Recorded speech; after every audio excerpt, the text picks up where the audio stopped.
Sir, एक बार फिर से आपका बहुत बहुत स्वागत है इस कार्यक्रम में। बहुत बहुत सभी का श्रोताओं का और धन्यवाद। सभी दर्शकों का भी बहुत बहुत स्वागत है। सभी समयदानियों का भी कोटि कोटि आभार, नमन, वंदन, प्रणाम करता हूँ। जी सर, जैसे कि पिछले कार्यक्रम में हम चर्चा कर रहे थे अश्वमेध यज्ञ की, लेकिन अभी मेरे मन में यह सवाल उठा कि हमने पुत्रष्टि यज्ञ के बारे में भी सुना है, तो ऐसे में क्या पुत्रष्टि यज्ञ और अश्वमेध यज्ञ एक ही है या दोनों में अंतर है? नहीं, इसमें अंतर है, क्योंकि अश्वमेध यज्ञ तो प्राय पहले राजाएं करते रहते थे।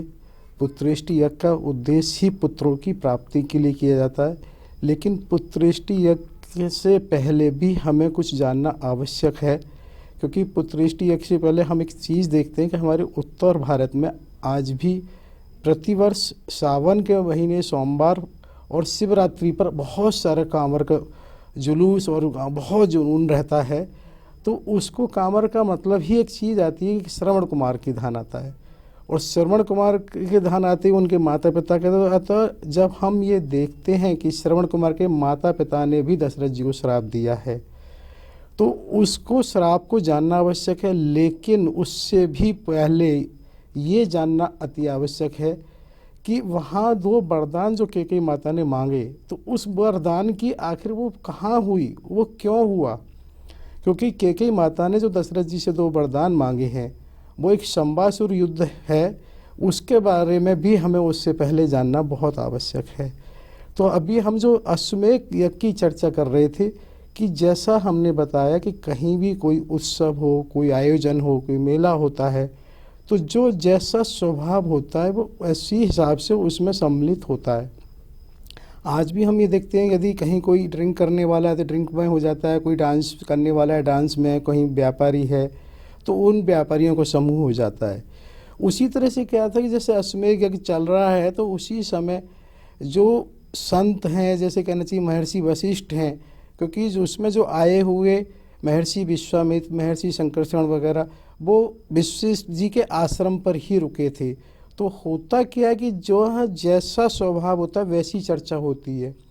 तो वहाँ पर इस तरह की चर्चा हो रही होती है कि भाई इस तरह से जो अमरावती देवलोक है वहाँ से बराबर जो सूचनाएं और संदेश आ रहे हैं वो उचित नहीं आ रहे हैं। तो उसके बारे में उनका जब है तो भाई कहीं ना कहीं उनका ये आश्रय रहता है भी इसी पे समय निकलवा के महाराज दशरथ जी से भी चर्चा की जाए। तो वो उसका ना प्रयास करते हैं और महाराज दशरथ जी से ही इस तरह की चर्चा करते हैं कि महाराज ये सूचनाएं बराबर आ रही हैं, आपके पास भी आ रही हैं, हम लोगों को भी आ रही हैं। तो उसी में उसमें क्योंकि जैसा पहले बताया था कि कैकेयी के वहाँ से जो उनके संरक्षक प्रमुख थे, दलपति हैं, उनके चिकित्सा के जो प्रमुख हैं भास्कर जी हैं, जो आयुध प्रमुख हैं पुष्करण जी हैं, बहुत सारे लोग आए हुए हैं जो कि यहाँ की व्यवस्था को भी अपडेट करना चाहिए, उसमें जो सुधार की आवश्यकता है उसका प्रयास कर रहे हैं। इसको न जैसे हमने कहा था हम ऐसे समझ सकते हैं, वर्तमान में अभी हमारे भारतवर्ष में भी कुछ राष्ट्राध्यक्ष आए थे तो उन्होंने हमारे यहाँ की यूपीआई व्यवस्था वगैरह देखी तो बड़ा सराहा। तो ये होता है, कहीं भी जब जाते हैं कोई ना कोई व्यवस्था ऐसी लगती है जो प्रभावित और आवश्यकता लगती है तो उसको किया जाता है और करना चाहिए। तो उसी चीज़ में को जब यहाँ ये लोग पहले से आए हुए हैं और वो वहाँ से उन व्यवस्थाओं को कर रहे हैं, तभी उस व्यवस्था में ये होता है कि जब वो लोग भी शामिल होते हैं, महर्षि वशिष्ठ होते हैं क्योंकि उन्हीं के आश्रम पर सभी की सभा हो रही है, वशिष्ठ जी के साथ साथ विश्वामित्र भी होते हैं। और महर्षि जो विश्वामित्र हैं, साथ एक चीज़ और स्पष्ट करने का आश्रय है कि वैसे वो जन्म से क्षत्रिय थे, लेकिन अब वो महर्षि होकर वो ब्राह्मणों वाली ही उस स्थिति में होते हैं और उनको ब्रह्मर्षि विश्वामित्र कहा जाता है। एक चीज़ और मन में यहाँ थोड़ा सा आ रहा है कि अक्सर करके जाति और उसका आता है, तो देखो एक चीज़ बहुत स्पष्ट उस समय भी होती है कि कितनी जो जाति थी वो कर्म से थी, जन्म से नहीं थी। महर्षि विश्वामित्र जन्म से क्षत्रिय हैं, लेकिन वो ब्राह्मण के समकक्ष और ब्रह्मर्षि ही माने जाते हैं। ब्राह्मण भी हो उसको ब्रह्म से जुड़ा हुआ है, ब्रह्मर्षि भी उससे जुड़े हुए हैं।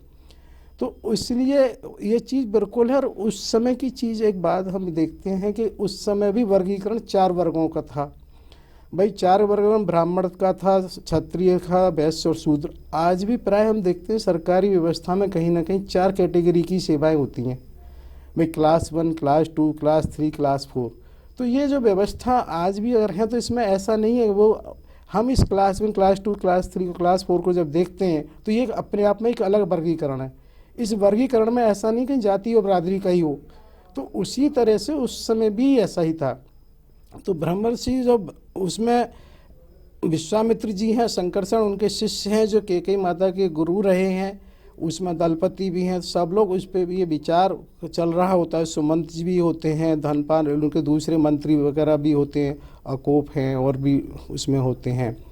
तब ये सभा में विषय आता है कि एक तरह से विश्वामित्र जी इस बात को कहते हैं, पुत्री तुमने नूह में जो बहुत बड़ी अपने की व्यवस्थाओं को अपने हाथ में लेने के बाद तुमने अपना ये सिद्ध किया कि भाई तुम्हारी जो क्षमता है, ऐसा लग रहा है, लेकिन वर्तमान में तुमने बिल्कुल अपने को हर व्यवस्था से अलग कर लिया है। तो वो उसी को थोड़ा सा मोटिवेट कहें, उनको वो कहें करने के लिए उस माहौल को बनाने की कोशिश करते हैं।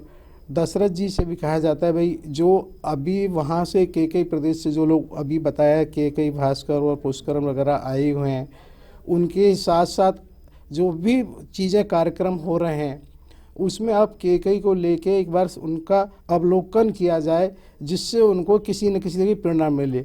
लेकिन क्या होता है कि वहीं कैकेयी भी अपने को बीच में बोलने की कोशिश करती हैं, लेकिन महर्षि तो उनको फिर रोका जाता है, क्योंकि उनको ये कहा जाता है कि भाई व्यवस्थाओं को साथ साथ ये ज़रूरी है कि कहाँ क्या हो रहा है उसको समझना। उनकी ये इच्छा होती है कि मैं यहाँ पर एक राजकुल वधू हूँ, तो राजकुल वधू की मर्यादा में ही रहना चाहती हैं वो। और ये चीज़ उनके व्यक्तित्व से झलकती है कि वो आवश्यकता के हिसाब से ही अपने को वहाँ पर प्रस्तुत करती हैं, जहाँ जिस रूप में वो हैं। जब वो योद्धा में है तो बिल्कुल वो योद्धा की तरह से ही वस्त्र आभूषण और सारे कार्यशैली वही होती है। जब वो वर्तमान में यहाँ पर राजकुल वधू के रूप में है तो राजकुल वधू की मर्यादा में ही है। तो उस राजकुल वधू की मर्यादा के कारण वो बिल्कुल कहीं भी अपने को किसी चीज़ में इन्वॉल्व नहीं करना चाहती हैं, ना ही रखना चाहती हैं। तो उसी चीज़ को मोटिवेट जैसे कहना चाहिए ना, कि हमने देखा हमारे यहाँ भी जब कोरोना का टाइम आया तो प्रधानमंत्री जी ने डॉक्टर्स को मोटिवेट कैसे किया, लेकिन जब सीमाओं पे जब कोई बात आती है तो सेनाओं को मोटिवेशन किया जाता है। इसी तरीके से ये प्रयास किया जाता है भाई इनकी जो क्षमता है उनको उभारा जाए और किसी तरह से उनको किया जाए। तो उसमें दशरथ जी से जब कहा जाता है कि भी इनके साथ अवलोकन किया जाए, तो दशरथ जी भी सही मायने में वो इस बात को समझ रहे थे और वो भी चाहते थे कि ये इन्वॉल्व हों, लेकिन दबाव में नहीं चाहते थे कहीं लगे। इसको हम ऐसे मान सकते हैं जैसे कोई वर्तमान में कोई कहीं कुलवधू और पुत्रवधू अगर आती है और बहुत क्वालिफाइड वो डॉक्टर है और कहीं नर्सिंग होम पहले से चल रहा है, तो सब ये चाहते हैं उनकी सेवाओं का लाभ लिया जाए, क्योंकि सबको लगता है जो विशेष है तो उससे सबको लाभ मिलना चाहिए। उसी व्यवस्था को देखते हुए वो उनको चाहते हैं, लेकिन उन्होंने उस व्यवस्था के साथ साथ अपने को मर्यादा फिलहाल केवल और केवल राजकुल वधू वाली रखी है, जिसकी वजह से सभी लोग उसको ये प्रयास करते हैं उससे बाहर निकल के आएँ। जो उनके गुरु हैं महर्षि संकर्षण, महर्षि विश्वामित्र जी, वो इस बात को दशरथ जी को कहते हैं कि भाई आप इनके साथ अवलोकन जरूर करें, क्योंकि दशरथ जी स्वयं भी यही चाहते हैं। तो इसी व्यवस्था को देखते हुए उनको तैयार किया जाता है। उनको तैयार करके ये हो जाता है कि भाई जहाँ जहाँ जो जिस तरह के हमारे वो कार्य क्षेत्र चल रहे हैं, जैसे बताया कि भाई चिकित्सा में कहाँ क्या सुधार होना है, आयुधों में कहाँ सुधार होना है, उस सबको अवलोकन करने के लिए तैयार किया जाता है। वो महाराज दशरथ और जब कैकेयी से वार्ता हो रही होती है तो वहाँ पर उनको मानसिक स्तर से भी तैयार करने के लिए ज़रूरी होता है। तभी ना वो इस बात को बराबर सबके सामने कहती हैं कि जब से वो अयोध्या आई हैं विवाह के बाद, उन्होंने पूरा अभ्यास बिल्कुल त्यागा हुआ है, उन्हें बिल्कुल भी अपना अभ्यास नहीं है। तो एक ऐसा होता है ना, हम किसी भी चीज़ में शारीरिक और मानसिक तैयार होना बहुत ज़रूरी होता है। इसको हम एक मिनट ऐसे समझ सकते हैं जैसे क्रिकेट के मैदान की बात हो और कोई खिलाड़ी बहुत लंबे समय से कोई अभ्यास ना करे तो एकाएक उसका मानसिक स्तर भी वैसे हो जाता है। भाई कोई भी किसी भी तरह का खिलाड़ी होगा, हम तो करें चाहे कुश्ती का हो, ओलंपिक गेम का हो, तो जब वो खिलाड़ी लगातार अभ्यास करके ही उसका विश्वास और उसका शरीर दोनों उस स्थिति में होते हैं, मानसिक और शारीरिक, वो अपने को सक्षम पाता है।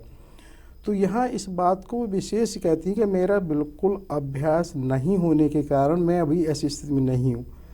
लेकिन सब लोग उनको इसलिए तैयार करते हैं कि नहीं, उन्हें मालूम है इनकी क्षमताओं की कमी नहीं है, बस इनकी क्षमताओं को एक बार इन्हें किसी भी तरह से उभारना है कि नहीं, कहीं कोई दिक्कत नहीं है। तो उसी समय जब ये बात आती है कि भाई अभ्यास करने के लिए कैसे हो सकता है, तो वो कहते हैं भाई बराबर यहाँ दलपति भी हैं, महर्षि संकर्षण भी हैं, जिनके साथ उनके भाई युधाचित भी हैं, कि पहले जब वो अभ्यास करा है तो उन्हीं लोगों के साथ किया है। उनको इसके लिए भी तैयार किया जाता है कि जितना आप अभ्यास के लिए होंगी उस सारा अभ्यास यहाँ संभव है। और उसी अभ्यास को लेके जब तैयार किया जाता है, लेकिन फिर भी कहीं ना कहीं मन में एक कहीं संशय सा रहता है। तो जिस संशय को लेके महर्षि विश्वामित्र कुछ कहते हैं तो वो अपने को थोड़ा ये महसूस कराते हैं कि नहीं, तुम्हारी बहुत ज़रूरत है। तो वो कहते हैं नहीं, गुरु का तो आदेश ही सर्वोपरि होता है, गुरु को कहीं कुछ ऐसा कहने की आवश्यकता नहीं है। लेकिन फिर भी वो ना हाँ नहीं कहती हैं, अपने को एक तरह से सशंकित कुछ सोचने में फिर भी उनको ऐसा किया जाता है। दशरथ फिर अपनी बात रखते हैं, महाराज दशरथ जी वो इस बात को कहते हैं भाई किसी भी अवध की सेना और शक्ति में कमी नहीं है, लेकिन स्थितियाँ हम लोगों ने जो युद्ध करे हैं वो ऐसे मायावी अब उसके नहीं करे हैं। जैसे बताया कि वहाँ जो युद्ध है वो असुरों का है, और जो अमरावती है वो भी वहाँ पर है एक तरह से पहाड़ों में।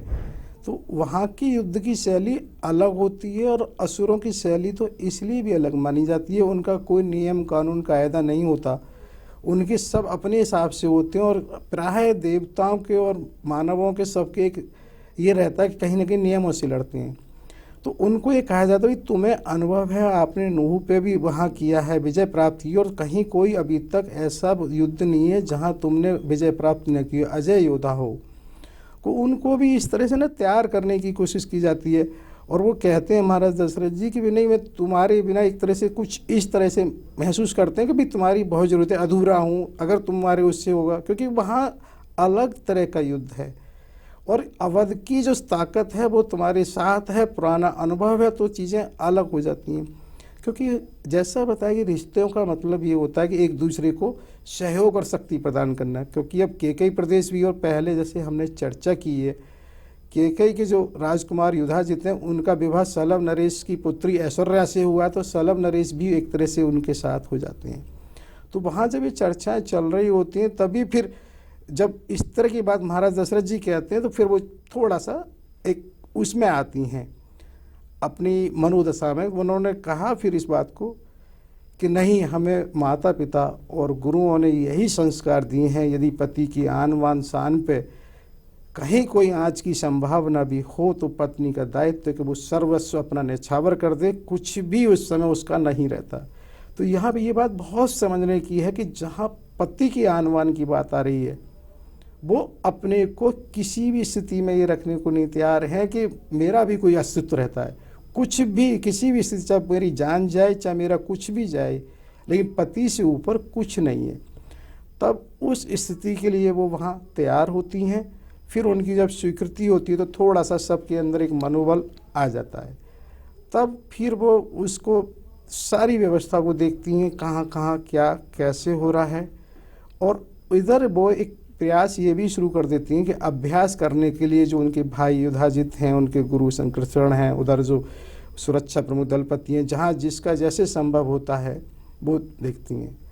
महाराज भी इस चीज़ को महसूस करते हैं, जब कभी वो अभ्यास कर रही होती है, उनके जिस तरह से आक्रमण शैली और उनकी रक्षण शैली है वो एक अपने आप में अलग है। उन्हें भी एक अंदर से खुशी सी होती है कि भाई नहीं, वास्तव में इनका इसमें आना बहुत ज़रूरी है। जो इनकी विधा है उसका जब तक उभार नहीं होगा, जब तक प्रदर्शन नहीं होगा, तो कैसे उसका रूपक होगा। जिस समय जब वहाँ महारानी केकई महाराज दशरथ अन्य लोगों के साथ चर्चा कर रही होती हैं, तब फिर वो उसकी सारी जानकारी करती हैं। उनका रहता है कि हमारी सबसे बड़ी शक्ति क्या है और सबसे बड़ी हमारी किस किस तरह की सेना में उसका रूप है, हम पे क्या आयुध हैं, कैसे हैं, सबको वो समझने की कोशिश करती हैं।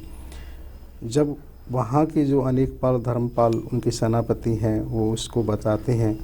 यहाँ एक चीज़ और मैंने ये नोट किया कि जो उनका प्राय संपर्क रह रहा है यहाँ सुमन जी से कम है, क्योंकि यहाँ उनकी व्यवस्था में किसी वजह से अन्य जो उनके मंत्री हैं उनको रखा गया है। शायद सुमन जी क्योंकि महाराज दशरथ जी के बहुत परम करीब हैं, तो हो सकता है उनसे एक व्यवहार इतना समन्वय ना हो, एक समकक्ष उनके हैं। जो अन्य मंत्री हैं तो उनसे उनका रहता है। जब वो पूछती हैं तो उसमें उन्हें अवगत कराया जाता है कि हमारी जो गज सेना है वो सबसे बड़ी शक्ति है। उसमें वो बताते हैं हमारी लगभग सबसे बड़ी सेना है। जैसे ही वो उस गज सेना की बात करते हैं तो वो दलपति की ओर देखते हैं इशारों से। मतलब क्या होता है ना, इशारों की भाषा एक ऐसी होती है कि बिना कहे भी बहुत कुछ समझा जा सकता है। कई बार इस शब्दों से हम इतनी बात नहीं समझा पाते जितना बिना शब्दों के समझा पाते हैं, क्योंकि शब्दों के उपयोग और अपने अपने हिसाब से आदमी कर सकता है, अपना अर्थ निकाल सकता है। और ये वास्तविकता है कि शब्दों से परे की भी एक शैली है, वो एक दुनिया है जिसको आदमी उस तरह से समझ सकता है। जैसे प्राय अगर हम घूमने करने आजकल बहुत रहता है, समुद्रों के बीच और किनारों पर जब जाते हैं तो वहाँ हम एक चीज़ ये महसूस करते हैं, समुद्र के जो एक किनारे पे हम हैं, बहुत अथाह के बावजूद दूसरा किनारा नज़र नहीं आता, लेकिन दूसरा किनारा होता है। उसी तरह से एक दुनिया शब्दों की है और एक दुनिया बिना शब्दों की भी है, कि जो भाषा बिना शब्दों की होती है वो बहुत अच्छे से समझ में आती है। तो यहाँ पर जब ये संकेत होता है तो दलपति उसको आपस में जैसे कुछ उन्होंने सुना और समझा और इशारा हो गया, तो वो अन्य चीज़ों की बातें भी करते हैं। फिर वो ये समझने की कोशिश करती हैं कि अभी तक जो वहाँ देव हैं भाई क्या ऐसी वजह रही है कि जो उनको अक्सर अपना विश्वास वो हो रहा है या वो हार रहे हैं, क्या कारण है। तो वो वहाँ पर इसकी भी चर्चा करी जाती है कि जो उनकी असुरों की गज सेना है वो उसमें क्या करते हैं। वो असुरों की ये पद्धति होती है, उन गजों को मदरापान कराते हैं, प्लस जो उनके चालक हैं या जो उनके वो हैं उन लोगों को भी मदरापान करा देते हैं, जिससे क्या होता है वो उन्मुक्त हो जाते हैं गज भी, प्लस उनके जो खेवने वाले हैं। तो उससे क्या होता है उनका एक जोश उस समय बढ़ जाता है और वो इस तरह से वो फैलाते हैं कि इनके जो देवताओं के अपने तैयारियां हैं वो तैयारी ही रह जाती हैं, वो उसको अंजाम नहीं दे पाते हैं।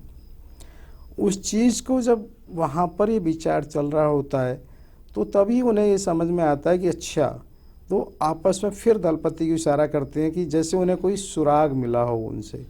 बोले बाकी उनका और भी ये सब जानकारी की जाती हैं।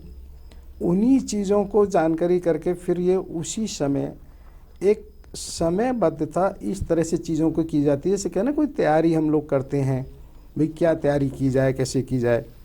तो वो पाइपलाइन में इस तरह से तैयारी करती हैं, भाई ये हमारी आयुधों की जो आवश्यकता है, ये हमारी जो चिकित्सा पद्धति में आवश्यकता है, जो हमारी सेना की आवश्यकता है। हम इसको ना ऐसे समझते हैं कि कई बारी हमारे यहाँ भी मंत्री जी वगैरह हमने देखा है कि वो आए दिन सेनापतियों का मनोबल बढ़ाने या उसके लिए वहाँ जाते हैं।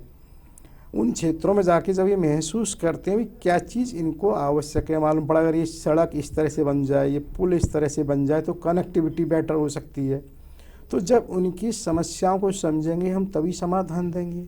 तो उसी चीज़ को वहाँ भी ये मानते हुए किस किस की क्या आवश्यकता है वो अलग अलग से सबको संगठित करती हैं और सबको निर्धारित करती हैं एक समय सीमा के, भाई सब अपने अपने कार्यों को बेहतर अंजाम दें। उसी में फिर ये बात भी करती हैं कि भाई एक समय सीमा पे महाराज दशरथ वो उसका अवलोकन करेंगे। यहाँ ये भी जानना और बताना ज़रूरी है कि सब जो तैयारी होती हैं वो कहाँ होती हैं। क्या होता है, ये एक सामान्य प्रक्रिया है कि हमारी सूचनाएं कम से कम हमारे दुश्मनों के पास जाएं और दुश्मनों की सूचनाएं अधिक से अधिक हमारे पास आएं। तो उसकी वजह से वो एक काम करती है, भाई कोई ऐसा स्थान बताया जाए जहां से हम बेहतर तैयारी कर सकें। तो उसी समय बताते हैं कोई एक तरह से पुराना कभी कोई कारावास रहा होगा जो इस समय उपयोग में नहीं था, उस स्थान को ये निर्धारित किया जाता है अपनी तैयारी के लिए। हालांकि वैसे तो ये माना जाता है कि वहाँ पर उस समय महाराज दशरथ जी के समय में इतने लोग वो थे कि मिथ्याभाषी भी नहीं थे, मतलब झूठ बोलना भी वहाँ नहीं था। और वहाँ तो ये कहते हैं कि अपराध और जो न्यायालय और वो सब व्यवस्था इसलिए नहीं थी कि ये इसमें अपराध इसने किया है, वो इसलिए थी कि भाई ये मेरे दायित्व का निर्वहन मुझे नहीं करने दे रहा है। वो अक्सर वहाँ लड़ाइयाँ बताते, वो भी वाद विवाद जाते थे, वो एक तरह से शास्त्रों के या उसके जाते थे। बाकी तो सब लोग अपने आप में इतने खुश और वो बनी हुई व्यवस्था थी, क्योंकि एक ये चीज़ निश्चित है कि मिथ्याभाषी केवल अगर सत्यवादी लोग हो जाएं तो बहुत सारी समस्याओं को समाधान बहुत आसान हो जाता है। और यहाँ ये बहुत समझना आवश्यक है, किसी भी अपराध को हम कितने भी न्यायालय, पुलिस और कारावास बना लें, उनको नहीं संयत कर सकते हैं। अपराध को संयत करने के लिए आशय को हर हालत में करना होता है कि जितने अपराध होते हैं वो किसी न किसी आशय से होते हैं। और प्रायः व्यक्ति जो आशय है वो नहीं सही हो पाता है, जिसकी वजह से आज भी अगर हम कहीं स्थान ऐसे देखें, जैसे महाराष्ट्र में एक शनि महाराज का मंदिर है, तो वहाँ लोग ये कहते हैं कि बिल्कुल सारे दरवाजे और सुरक्षा की दृष्टि से कहीं मन में नहीं है, खुले होते हैं। तो जब सब चीज़ खुली होती तो वहाँ पे किसी कानून के अंतर्गत नहीं है, क्योंकि वहाँ व्यक्ति स्वयं ही स्वयं को खोजो की तरीके से उसने खोजा हुआ है कि हर कार्य का प्रतिफल मिलता है, तो उसके लिए वो गलत करने का आशय ही नहीं लाता है। तो हमें इसकी बहुत आवश्यकता है कि भाई ये वास्तव में आशय को कैसे सुधारा जाए। अगर व्यक्ति का आशय सुधर जाएगा तो बहुत सारी चीज़ वैसे ही सुधर जाएंगी। तो आशय सुधरने के लिए बहुत आवश्यक है स्वयं ही स्वयं को खोजो, क्योंकि सभी को आवश्यक है जो कुछ हो रहा है वो स्वयं जो हो रहा है हमें उसी को खोजना है। हमने बहुत पहले भी ये वर्णन किया था कि किस तरह महारानी कौशल्या जी के उसमें वो अवरोध आते हैं और किस तरह ऊपर वाली परम सत्ता जो उसको स्वयं हमें नहीं कुछ नजर आ रहा है वो कैसे उसको मैनेज कर रही हैं। नाव डूबती हैं, सुमंत्र और दशरथ जी मिलते हैं, वो बहते हुए उसी टापू पे पहुंच जाते हैं। उनकी मछली तिमिंगल द्वारा किस तरह उससे दूसरी एक मछली का युद्ध होता है, आपस में मिलते हैं, फिर होते हैं। ये सब चीज़ें हमें इस बात का द्योतक हैं कि कहीं ना कहीं वो स्वयं जो कुछ हो रहा है हमें उसी को खोजना है। और ये केवल इस घटना के माध्यम से हम सोच रहे हैं, लेकिन इस सारी चीज़ को हमें सबको अपने ऊपर भी जीवन में लागू करें। निश्चित रूप से हम पाएंगे, अगर सब कुछ खोजेंगे, बहुत कुछ ऐसा हम सबके जीवन में घटता है कि जिसका उत्तर हमें लगता है कैसे हुआ था, हुआ तो था, कैसे हुआ, क्यों हुआ, हम निश्चित पाएंगे। तो हमें स्वयं ही उस स्वयं को खोजना है कि क्या है, दूसरे के द्वारा नहीं होगा। तो उसी चीज़ पे हम यहाँ आशय की बात कर रहे थे कि वहाँ कारावास वो इसलिए हो सकता है नहीं अनुपयोगी रहा हो, कुछ भी कारण हो सकते हैं, लेकिन जब वहाँ वो देखा तो वो समुचित उन्हें लगा। उसमें एक पूरा मैदान है जहाँ उन्होंने जिस तरह की सामग्री हमने बताई, क्योंकि जो सेना होती है सेना की सामग्री अलग होती है, जिसमें आयुध भी हैं, अस्त्र सब रखे जाते हैं।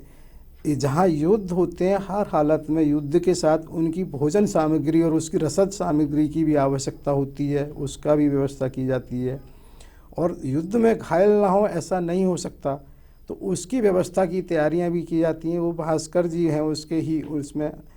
और यहाँ एक चीज़ और ज़रूरी है जानना कि जहाँ जहाँ के कई प्रदेश के लोग हैं वहाँ वहाँ उनके साथ एक एक मंत्री या उनके अवध के भी हैं, जिससे किसी को ऐसा ना आभास लगे कि ये सब के कई आधिपत्य करता जा रहा है।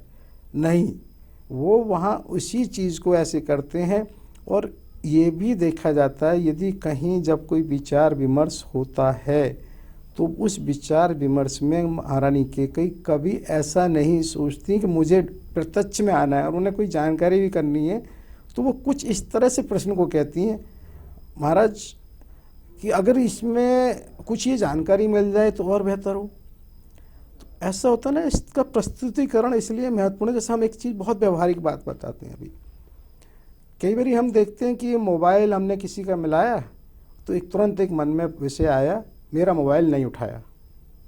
उसी को हम ये कहते हैं मोबाइल नहीं उठा। दोनों में हल्का सा अंतर है, लेकिन भाव में बहुत अंतर हो गया। नहीं उठा का मतलब है वो किसी कारण से ऐसा रहा, वो कहीं व्यस्त हो, कुछ भी हो सकता है। और नहीं उठाया का मतलब हमने सीधा ये उस पर आरोप लगाया। तो ये शब्दावली का जो उपयोग है ना, ये भाव को दर्शाता है, और भाव ही हमारे यहाँ बहुत महत्वपूर्ण है। हमारे यहाँ सब शास्त्रों ने ये कहा है कि जो कुछ होता है वो भाव से होता है, क्योंकि भाव ही हमारे समय रहते रहते वो विचार होता है, वो विचार होके वो कर्म होता है, कर्म होके ही निर्णय होता है, और निर्णय से ही कर्म फल और वो प्राप्ति होती है। तो उसी चीज़ को वो जब भी कभी वहाँ होती है तो महारानी अपने व्यक्तित्व के हिसाब से वो ये प्रयास करती हैं कि कहीं किसी को ऐसा ना लगे। तो वो महाराज दशरथ जी भी इस बात को बहुत अच्छे से समझते हैं। उन्हें भी कुछ बताना पूछना होता है तो दोनों आपस में एक तरह से इतनी अच्छी सामंजस्य बैठा हुआ है कि कहीं किसी को ऐसे नहीं लगता कि दो हैं, एक ही बात है। महाराज दशरथ जी के ही उसमें सब अंतर्गत में, उन्हीं के प्रमुखता में ही सब कुछ हो रहा है। तो वहाँ पर हम जो कारावास की बात कर रहे हैं तो वहाँ कारावास में ये तैयारियों की देखते हैं, प्लस उसी समय फिर एक पीछे जहाँ थोड़ा सा इमारत निर्माण होती हैं उनको, क्योंकि रिपेयरिंग भी कराई जाती है, थोड़ा सा उस हिसाब से किया जाता है। पीछे एक मैदान है, क्योंकि उस मैदान में सेना हो और सेना का अभ्यास ना हो तो कैसे हो सकता है। तो वो सब तरह की तैयारियां वहाँ चल रही होती हैं, और उनको सबको ये कहा जाता है इस समय सीमा में इसको इस तरह से किया जाए कि महाराज दशरथ जी इसका अवलोकन फिर करेंगे। जब तुम लोगों की तैयारी हो जाएंगी तो सब लोग उसमें वहाँ पर तैयारी में जुटते हैं। इधर जब ये बात होती है, एक तरफ तैयारी चल रही होती है, फिर विचार विमर्श शुरू होता है भी वहाँ की स्थिति के बारे में क्या है, वहाँ हमें ये पता लगे भाई किस तरह से है। तो एक बात ये आती है, अगर हमें वहाँ युद्ध करना है तो युद्ध करने के लिए जैसे हम लोग आज देखते हैं कैंप ऑफिस अक्सर करके बनाए जाते हैं, तो उसी तरह से एक आधार शिविर की बात हुई। भी आधार शिविर कहाँ कैसे हो सकता है उसके बारे में भी विचार विमर्श होता है। भी हम कोई भी युद्ध करेंगे तो उसके लिए आधार शिविर, तब उसका ये विचार विमर्श होता है, क्योंकि जो लोग वहाँ जा चुके होते हैं उन्हें सब चीज़ों का बहुत अनुभव रहा होता है। तो उस आधार शिविर में ये माना जाता है कि वहाँ एक घाघरा नदी है, काली गंगा है और एक शिव गंगा है, कुछ इस तरह से उनका मिलन कहीं होता है कि वहाँ पर एक टापू टाइप का निर्माण हो जाता है। तो वो ये माना जाता है भी उस टापू तक जो हम लोगों की तैयारी है, हम एक जलपोत टाइप से वहाँ पहुँचेंगे, और उसमें उसको हम ऐसा सोचा जाता है। जी सर, बहुत ही विशेष जानकारी आज भी इस कार्यक्रम के माध्यम से हमें आपसे प्राप्त हो रही है, हमारे दर्शकों को प्राप्त हो रही है। हालांकि मन नहीं कर रहा कि इस कार्यक्रम को यहाँ पर विराम दिया जाए, लेकिन समय अब हमें इजाजत नहीं दे रहा। तो ऐसे में अगले कार्यक्रम में, यानी कि इस कार्यक्रम की अगली श्रृंखला में हम इसी प्रसंग को आगे बढ़ाएंगे। लेकिन तब तक के लिए आपने अपना कीमती समय दिया, उसके लिए बहुत बहुत धन्यवाद आपका। जय सिया राम। सभी दर्शकों सभी को सादर नमन वंदन प्रणाम करता हूँ।